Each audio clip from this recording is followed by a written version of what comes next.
ছেলেদের মধ্যে একজন দোষী। অনেকগুলো ছেলের মধ্যে একজন ছেলে দোষী। One of the boys is guilty. One of the boys is guilty.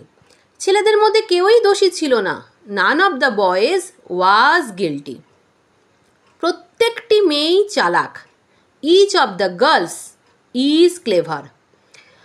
One of, none of, each of এরপরে কিন্তু আমরা প্লুরাল নাউন যুক্ত করছি।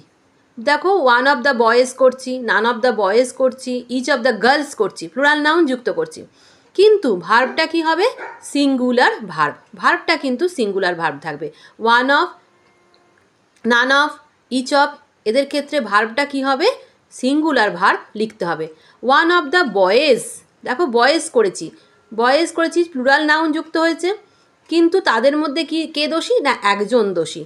Is guilty. One of the boys is guilty, none of the boys was guilty, each of the girls is clever.